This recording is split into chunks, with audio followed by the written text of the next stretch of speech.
guys, this is like the boat time, huh? I Come hope in. I don't fall. Thank you. So I'm gonna sit here. I mean, they're really beautiful sit inside, but it's gonna be prettier when you're out here and watching everything going on, right? Absolutely. This is the famous Bintam Bolong, Okay.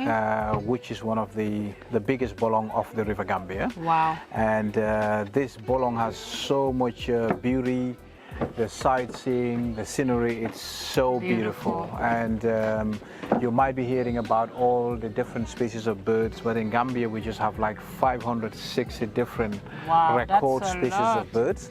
And this is where you can find one of the most beautiful of the species. Wow. Talk about it, anything from the blue kingfisher, the shining blues, the African finfoots, the white-backed night herons.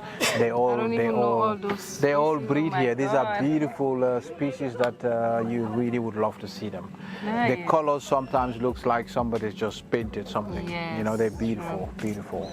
The vegetation around here is, you can also see, it's all the mangroves. Mangroves this is also one beauty of the Gambia. Mangroves today are covering almost 35% of the Gambian vegetation. Wow. They grow all along the river banks, and this is also one big opportunity for us not to having these floats most of the times, because the Gambia is mostly the river. That's true. Yeah, so the river is all in the middle of the country that divides it into two halves. You got the south bank and the north bank. But these mangroves are lined up all along the river banks and the creeks, so it's already protecting the water. The water. This is so cute. I mean, look, from the water, you see the whole. You see the whole beauty of the lodge as well. Really yes. nice.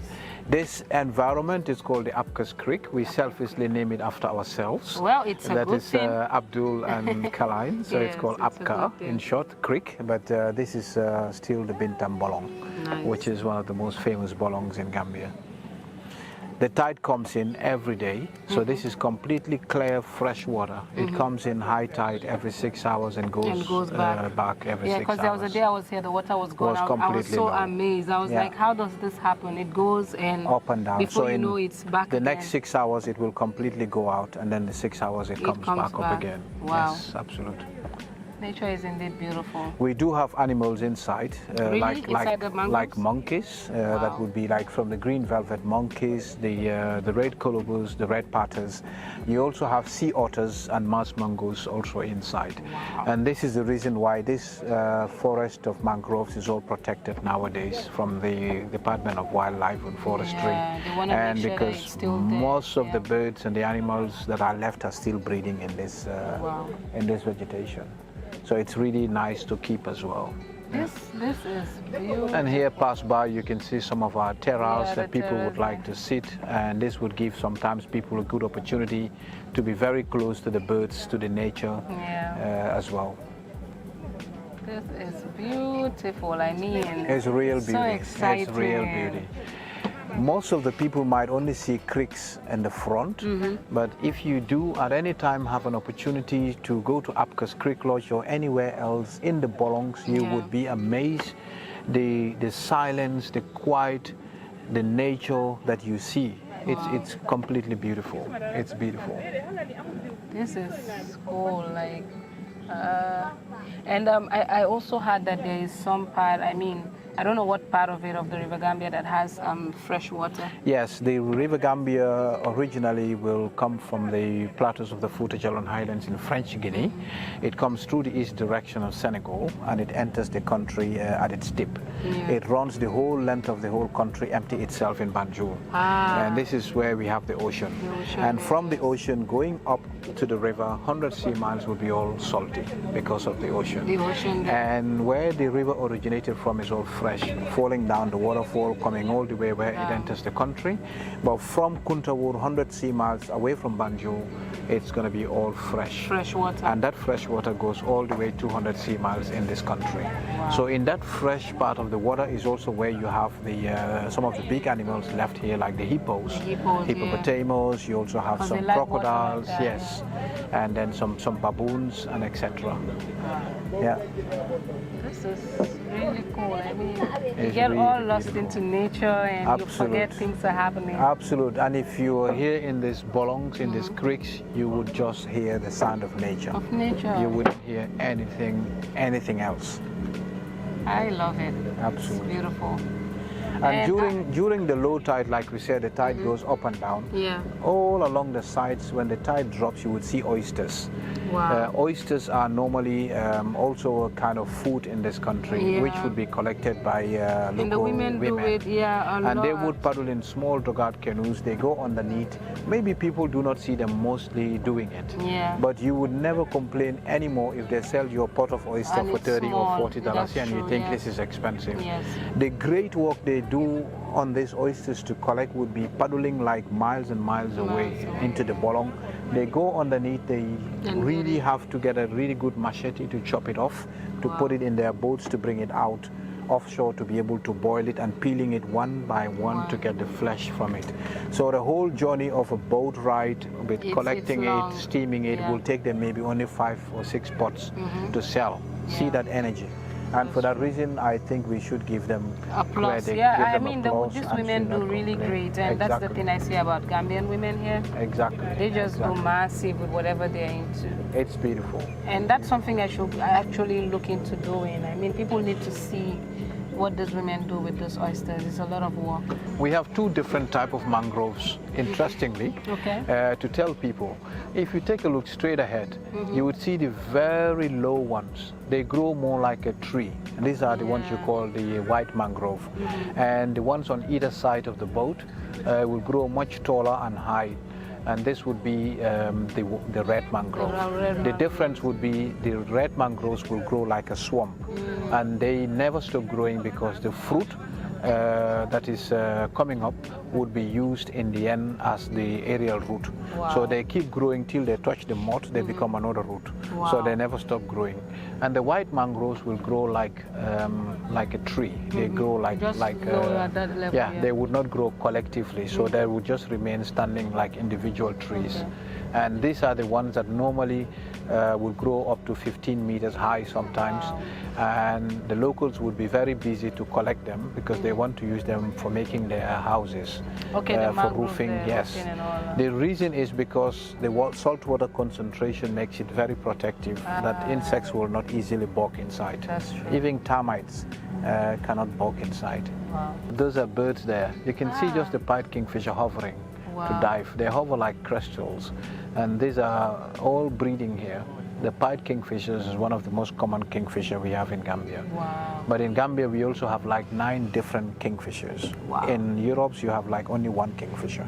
Here you have like 9 different kingfishers that we are blessed by AbCa's Creek.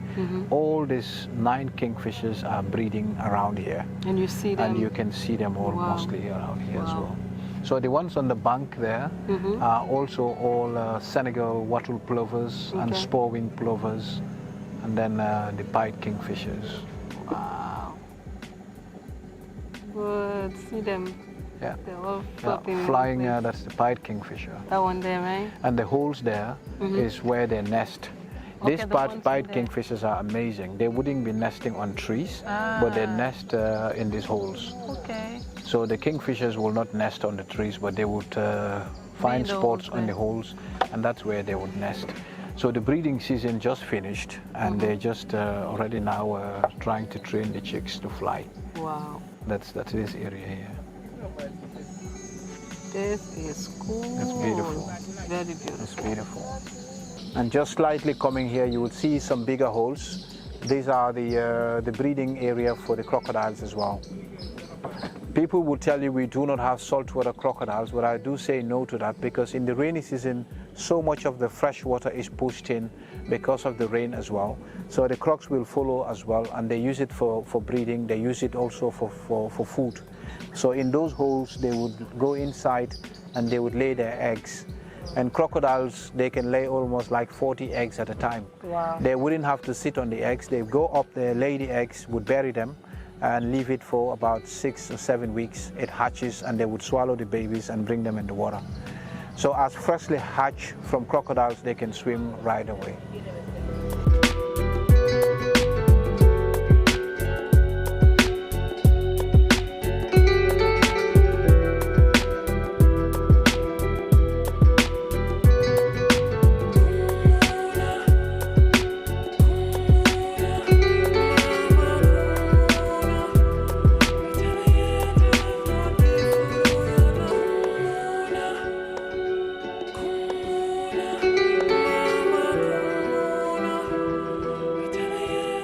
guys, so it's another beautiful day here at AbCa's Creek Lodge. I mean, it was wonderful yesterday taking you on a tour together with Abdul. He did an amazing job with that. And today, Abdul, where are we going to? We will be heading on the AbCa's traditional safari. And there you go. That's our big monster safaris that will be heading you through all the bushes and the villages. See? That you have a really good opportunity to see the real life, the real Gambia. Nice. We call it the taste of Africa. This is going to show you everything about what is about the inlands as well. Nice. And you hear the sound already. The jeep is ready to go, and we're excited to go on this trip. This is my first time actually going on a safari. Well, you would be very amazed what you're going to see. Well, let's find out, guys. Join us. There we go. Yeah.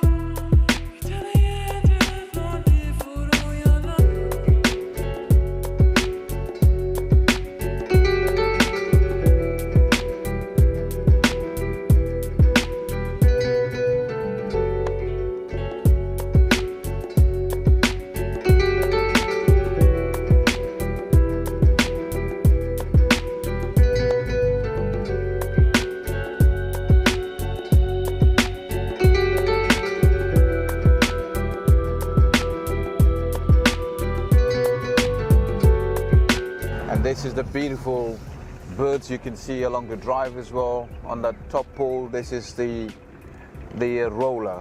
Wow. This is the Abyssinian roller. See that beautiful bluish color on them with the long tail dropping. The Abyssinian rollers. You have some beautiful birds all around the environment here.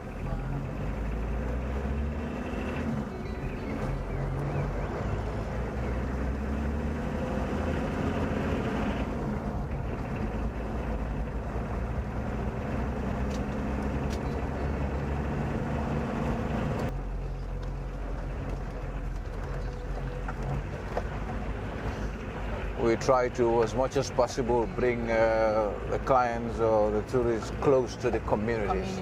So we can always drive through the communities. They can see, even if you're on the top of this jeep, the day-to-day life, what is happening in the villages and so forth. Kewa, kewa ini mbara, korante, anawe jona, If you live around these areas, you also have to know almost everybody, because everybody will know you as a person. So the hospitality is you have to know everybody. See the amazement of some of the trees that you can have. This is a Baobab tree. And the beauty of baobabs are these are the indigenous trees of Africa. Yes. They would live for centuries, and in those days, before we have anything like religion, that's Islam from the 9th, 10th century, Christianity from the 14th, 15th century, people used to be animists. And these were kind of trees that were so special and huge that the ancestors in those days would use them as holy trees. Wow. So traditionally, baobabs were just very fascinating that people would use them to worship. Yeah. They use them as idols or worship trees as well. Really important. Really important. So they will be having all their initiations around it. They will be doing all their secrets around it. Everything that's important, they will do it around these trees. The most amazing thing about these trees as well, that in the rainy season they have all the leaves up, and in the dry season they drop everything down because there's a massive, huge trunk and roots. And for that matter, they would try to climatize to the 9 months of the dry season. So what they do is they drop all the leaves down, and that gives them access to be able to keep the water. So they can store almost 2,000 liters of water in that huge stem. And that would be keeping them surviving. So they drop all the leaves, and that gives them a little bit of chance to keep more of the water inside because they're so huge as well. The Western time, we never had anything like dates, time, calendar. So they used to have the nature to describe what time of the year it is, what time of the day it is. So baobabs used to be used to determine is it the dry season or rainy season, or is the rainy season approaching. You would see also all the big fruits on the top. That's also where the cream of tartar will come from, which people here would make tartar sauce or baobab juice or and all that kind of things from it. The bark of the tree is very thick, but it all grows on fiber. For one reason that baobab still survive till now is you don't have any wood inside. So locals wouldn't bother to cut it down to use it as wood. So the only thing they can use it for would be only fiber ropes. and the rope is as strong as tying a bull with it, and it would not cut it off. Yeah.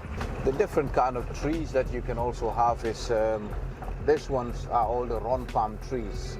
Locals would call it koni, but they're the ron palm or the jelly palm. The fruit that they will be bearing, you can see the green ones. Those are very nice dessert fruits that if you cut it inside, you have like a very nice sukri jelly inside. There you go, you see the fruits on the top.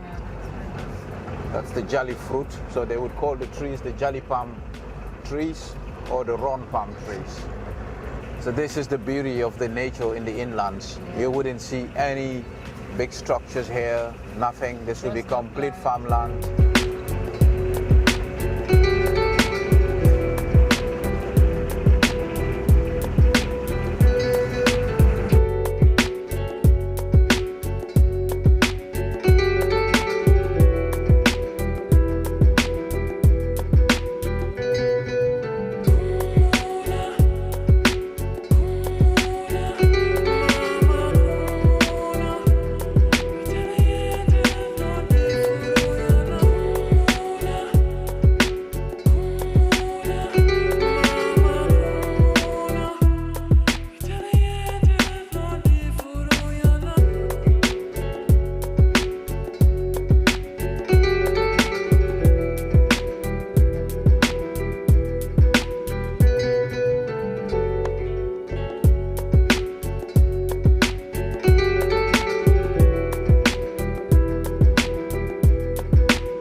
Alright guys, so after the safari, now it's biking time. I mean, I've not rode a bike for a very long time, so don't laugh in case I fall, but I'm about to go on a very exciting trip on this bike. So stay tuned. Okay, so we go? Yeah, we go. Okay, I told you. Okay, wait, I can do this, wait.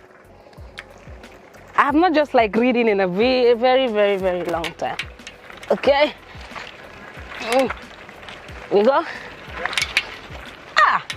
What is wrong with this bike? Okay, wait, let me get to where it's... Yeah! I got it! I got it!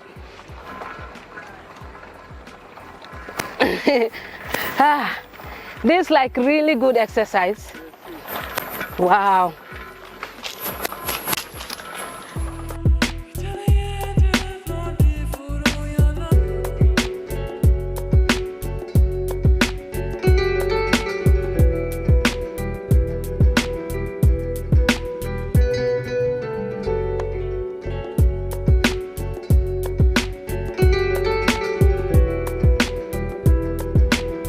All right, guys, that's the end of this entire tour at AbCa's Creek Lodge. I have, oh no, let me take that back.